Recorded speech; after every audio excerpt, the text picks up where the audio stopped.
In this tutorial, we are going to use watercolor and salt as well as the rest of these materials to create a soft, abstract wildflower field.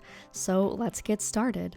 First, as soon as you have your paper taped down with masking tape to your table, make sure to get your paper, the whole thing, wet with clean water. I'm doing that with my size 10 silver brush. I find that putting down a wet wash with a large round brush is probably the easiest way to go.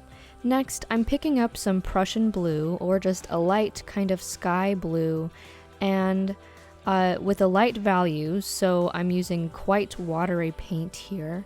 I am painting it all around the top 2/3 of my paper, but I'm purposefully leaving behind some white spaces so that they can be clouds. And if some of the paint is encroaching, I'm using a clean brush to push the paint out of the white space to leave the clouds behind.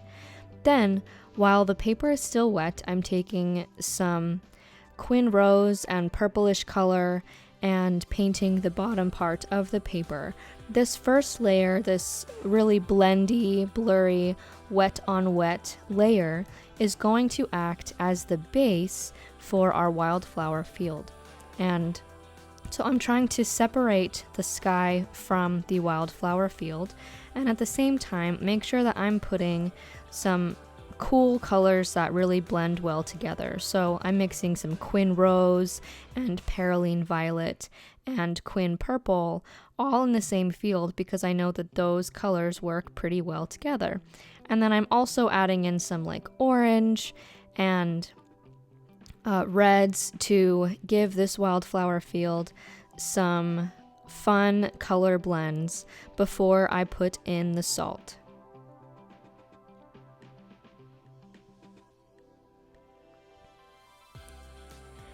Now I am, before I put in the salt, I'm just kind of lightly with some Hooker's green, painting a few leaves on top to separate the sky from the wildflower field.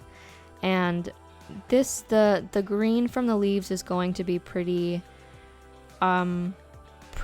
just blended into the background. Next, I'm taking my salt shaker and I just ground some salt onto my wildflower field.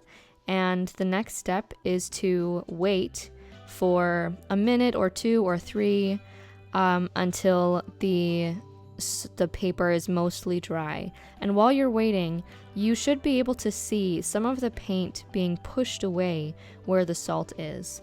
That is really the effect of using salt on this wet on wet paper, is the salt is going to push the pigment away where it stands, and so it's going to leave behind little white spaces where the salt landed. So we are going to witness that happening now.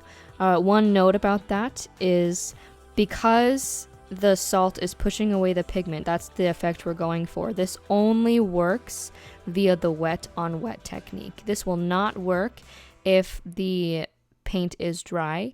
It will also not work very well if the paint is too wet. I have found that if you get the paint too wet, like if there are puddles or if it just looks like more sopping, the paint, instead of being pushed away, is going to pool around the salt, and you don't get quite the same effect where you're creating the white spaces with the salt. So the trick then is to make sure before you put the salt on that your paper is wet. You've used the wet on wet technique and your paper is wet, but it's not so wet that it's sopping. And if at the end, like after you've painted and before you put the salt on, it looks a little too wet, my suggestion is to wait a little bit before you put the salt on so that some of the water can evaporate. And I like to use a dryer when I'm painting because I get a little too impatient. When you're using salt, you can use a dryer after you've waited for a little bit. So I waited, this video is sped up a little bit. I waited for, I think, at least a minute or 2 before I went ahead and used the dryer, and contrary to what you might think, using that heat tool, the embossing heat tool, actually didn't, just blow the salt everywhere. Mostly it stayed because the pigment kind of kept it bound to the paper. And so then once your paper is dry, whether you used a heat tool to finish the drying process or waited it to dry completely naturally, make sure you've waited for it to dry completely, and then just lift the salt by using your finger in like a circle motion to remove the salt from the paper and then wipe it away.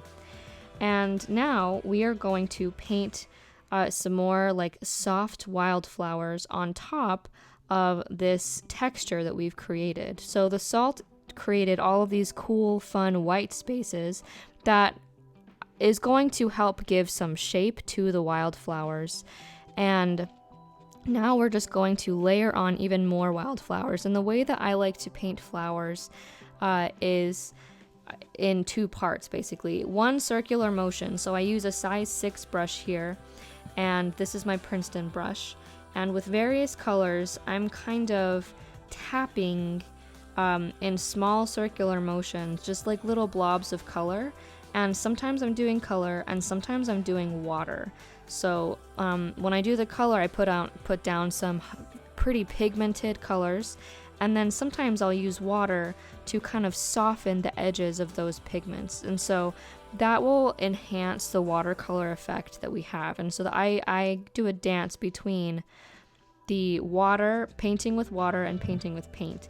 And then I'm doing another layer of salt, just so that we can keep that salt texture going, even though I have a more defined layer of wildflowers here. So that's what I'm doing right now. And so I let that dry for a little bit, and then I pulled out my dryer so that I can dry this painting more all the way, because as we've discussed before, I'm a little impatient and I don't like to wait around.